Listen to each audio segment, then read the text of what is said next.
Up next, a young woman's missing, and someone has stolen her identity. No one saw her leave. No one saw her arrive back at her apartment. But who wanted to harm her? She had received some harassing phone calls prior to her being reported missing. Eventually, the forensic evidence provided those answers. Everybody and their brother was trying to make a deal with the devil. Let he who has no sin cast the first stone. Let me tell you, I'd have no problem casting all the stones.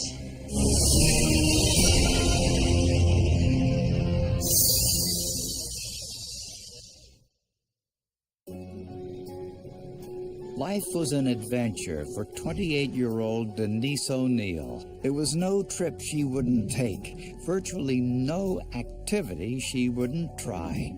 She always loved to travel. She always either swimming or having a game of tennis or scuba diving, going to museums and the arts, of course. Anything in the arts she loved. She just loved life. She really loved life.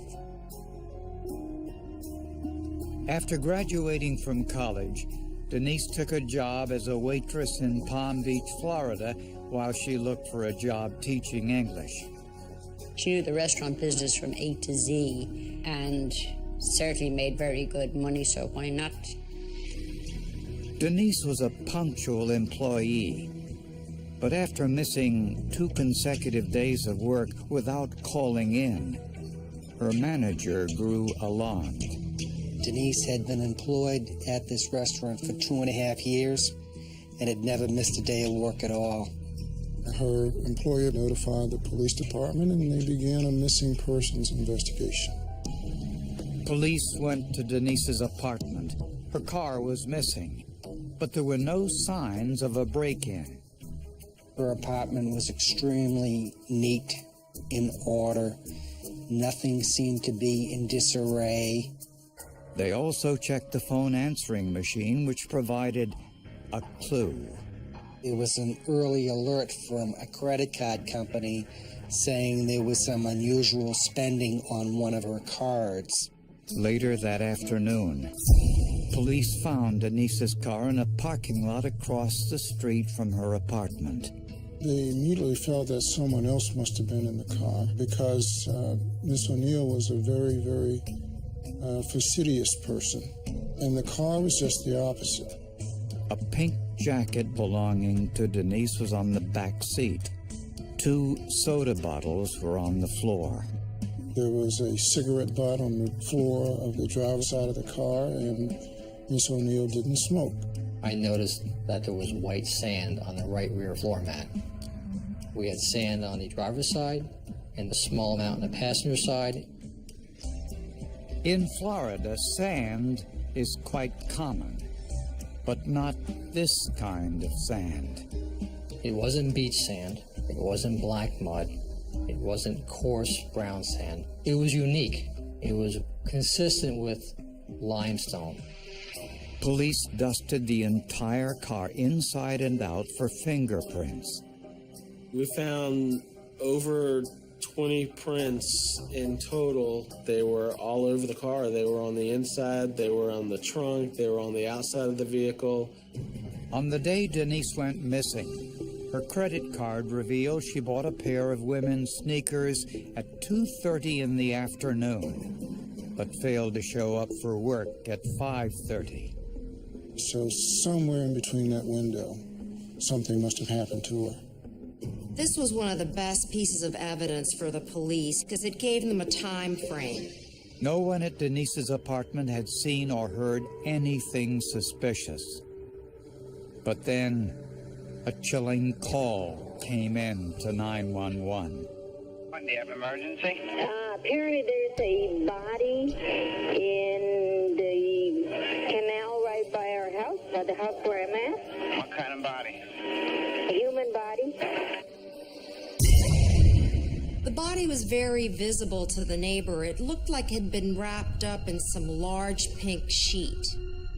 Dental records confirmed the victim was Denise O'Neil. The body was bound. Her hands and feet were tied up with several implements, shoestrings, a dog leash, a multicolored dog leash. We were numb for like days. We knew we had to bury her. And we were walking up Palm Beach Boulevard. It was so hot and we were freezing. We were so cold. And yet it was hot. And you think you're dreaming, you think you're going to wake up, but you're not waking up at all. The horror, the fear that that poor girl went through prior to her death, the total disregard for human life. It puts a lot of pressure on police to come up with a murderer because, you know, people feel like, you know, this could happen again to any one of us. The medical examiner determined that the cause of Denise O'Neill's death was asphyxiation. She'd been strangled to death. They also found evidence of sexual assault. When the swab from the victim was analyzed in the DNA section, a male profile was developed. Investigators were puzzled by the 2 electrical cords used to tie the sheet around Denise's body. These objects I've never seen before. I was very suspicious as to what they even were. I had no idea. Research identified them as heat rocks. A heat rock is a pretty simple device. It's a fake rock that gets heated up by electricity, and people use it to warm cold-blooded animals like a pet snake. Investigators also found some unusual black hairs on the bed sheet. Microscopic analysis showed these were dog hairs. My killer is going to own a black dog. My killer is also going to own a reptile, whether it be a snake or a lizard. My killer is also going to have some type of association with a size 36 belt, because it's the size belt that we found wrapped around Denise's body. The sand found in Denise's car was similar to the sand in the area near her body. Proof Denise's car had been used to transport her body. Investigators knew that Denise had been abducted sometime between 2:30 and 5:30 on the day she disappeared. Her neighbor said they didn't see or hear anything suspicious. I did not know that what happened. It's strange. I had no clue. Later that same day, someone used Denise's ATM card to withdraw $700 from her checking account. The working assumption at this point for the cops was that whoever used that ATM card probably killed Denise O'Neill. Unfortunately, the surveillance camera at the ATM wasn't functioning properly, so it was impossible to tell who made the withdrawal. Then, investigators noticed something on the local newscasts. This man, one of Denise's neighbors, kept turning up in various news stories about her disappearance. This behavior really struck police as odd because he wanted to be in front of the camera and he wanted to be interviewed. In an interview given before Denise's body was found, he made a surprising reference. She was very quiet, yeah. I mean, I tried saying hi to her sometimes. She just didn't say nothing. So she always kept to herself. What was most interesting was that he referred to Denise in the past tense. She was very quiet, yeah. His name was Luis Caballero, and he was Denise's next-door neighbor and was unemployed. But when police went to interview Caballero, he wasn't home. I happened to knock on door 737, which was right across the hall from her apartment of 738. While knocking on the door, I heard a dog bark. Through a window, investigators saw the dog and its coloring. Seeing a black chow with my own eyes, the hair on the back of our necks stood up. Detectives asked another neighbor about Caballero. The guy said, the only guy I know is the guy, and he pointed up, the guy that lives up there. You know, the guy with the chow and the boa constrictor. I said, wow. Wow. In the search for Denise O'Neill's killer, investigators' prime suspect lived just a few feet away from Denise's apartment. It was her neighbor, Luis Caballero. When we first walked up on Caballero, he told us. He didn't say it directly, but he told us he really didn't like Denise. He described her as being snooty. Caballero denied any involvement in Denise's murder and said he had no relationship with her other than to say hello. We discovered that Mr. Caballero was in serious financial trouble.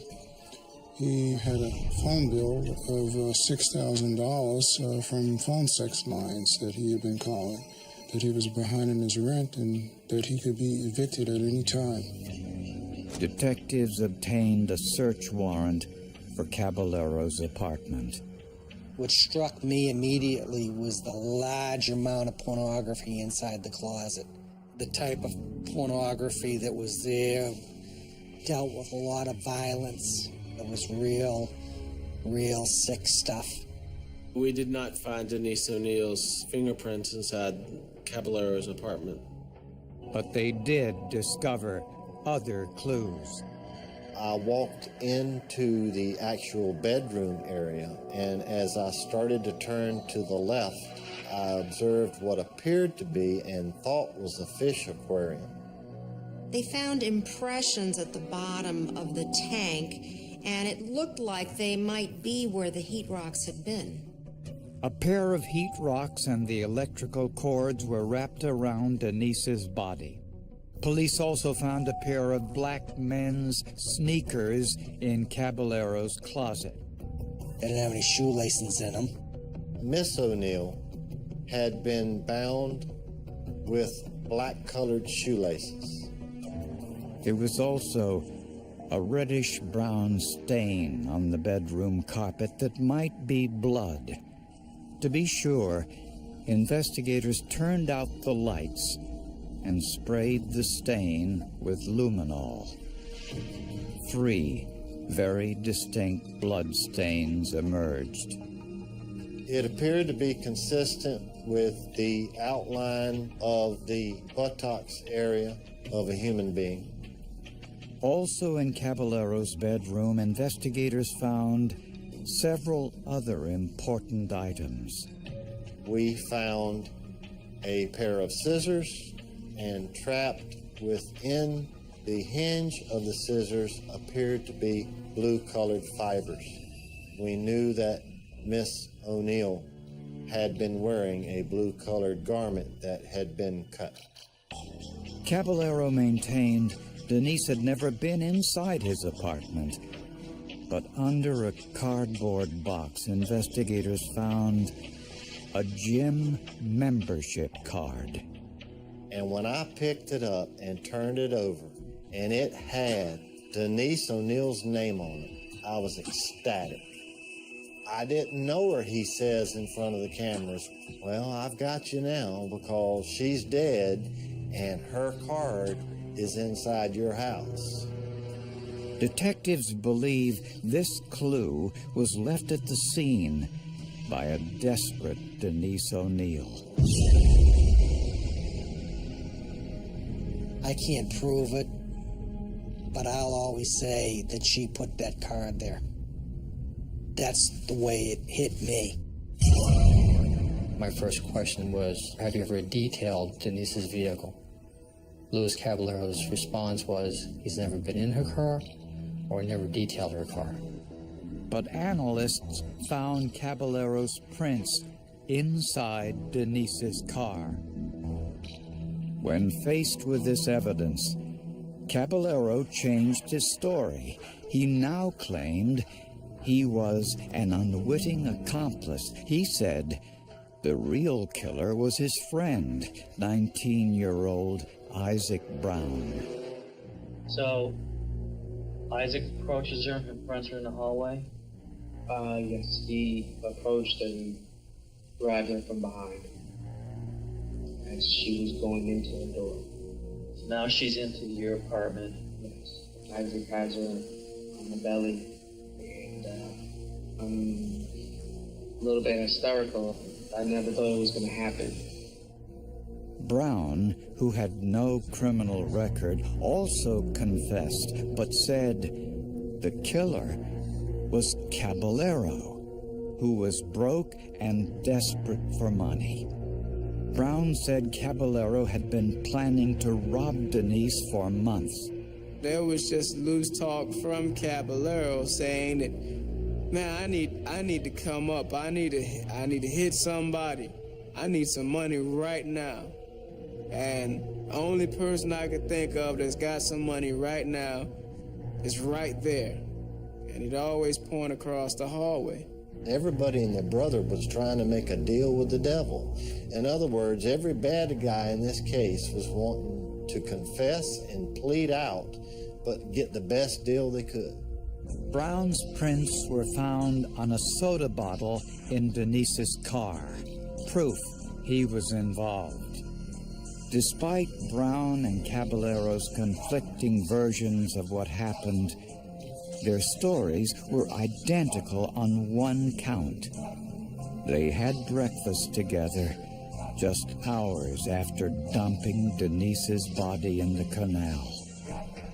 They went to an IHOP restaurant off of Commercial Boulevard in 441 in the city of Tamarack. Investigators tracked down the receipt for that meal. When it asked for the waitress to enter how many customers were present, it didn't say 2 customers, it said 3 customers. This explained why the 36-inch belt used to wrap Denise's body didn't fit Caballero or Brown, and why the shoes without the shoelaces in Caballero's apartment also didn't fit either one as well. That led me to believe very strongly that I had a third killer, that I had a third individual involved with the murder of Denise O'Neil. But if there were a third perpetrator, Louis Caballero and Isaac Brown weren't talking.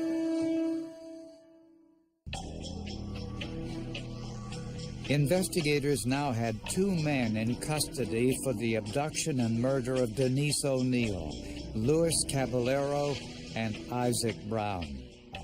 Not surprisingly, each man identified the other as the killer. Complicating things further, investigators discovered that a third man was with Caballero and Brown on the morning they disposed of the body.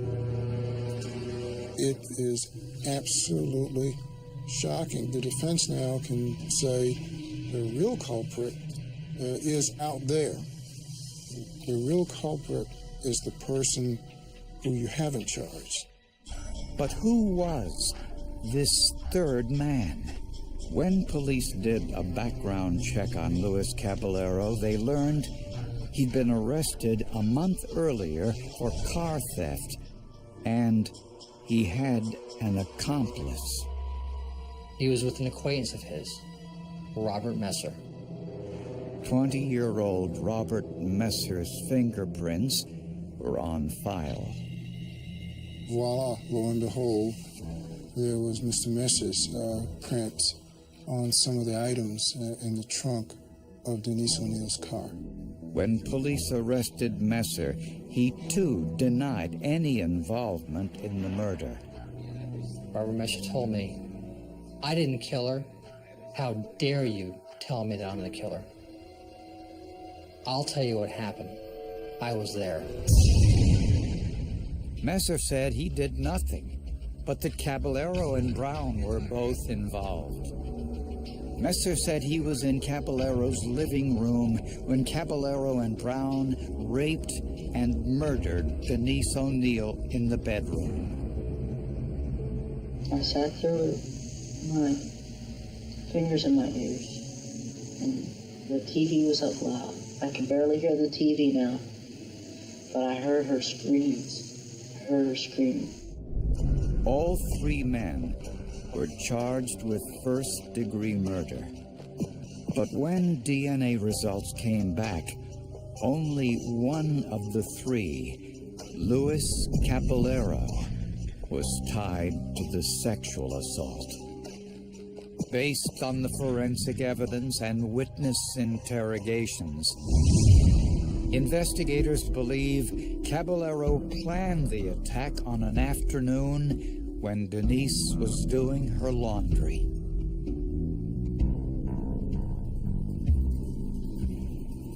When no one was around, he grabbed her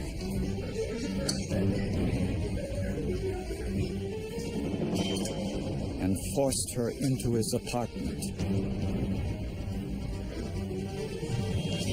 And with Isaac Brown's help, gagged and tied her up. He took her ATM card and forced her to divulge her PIN number. Caballero then left to get some money, and on the way back picked up Robert Messer. Isaac Brown stayed behind. At some point, Denise was able to remove her gym membership card and hide it underneath a cardboard box, leaving proof that she had been in Caballero's apartment. When Caballero returned with Messer, he sexually assaulted her, then used electrical cords from the heat rocks to strangle her to death. The trio wrapped Denise's body in the sheet, using the belt, shoelaces, and the electrical cords. They used Denise's car to drive to the canal, where they dumped her body. They tracked sand into the car and left their fingerprints behind. Later, the three went to breakfast. They were absolute barbarians. They should have been burned alive, all three of them. And I make no bones about it. And they say, let he who has no sin cast the first stone. Let me tell you, I'd have no problem casting all the stones. Robert Messer was tried and convicted of manslaughter and sentenced to 15 years. Isaac Brown was convicted of 5 counts, including second-degree murder. Chances are this is where I'll die, in prison. I don't want for someone else to have to go through what I'm doing, when all they could do is just make better choices in who they call friends. Make better choices and you know, how they follow their morals. Luis Caballero was convicted of kidnapping and murder, and he now sits on death row. I thanked God for forensic science. And thank God for the men and women who donate their time to study it, to bring to justice these monsters. I am very grateful for forensic science. Denise O'Neil is one of a few victims that I've encountered through my tenure with this agency that have affected me. I still think about Denise. I still think about her family.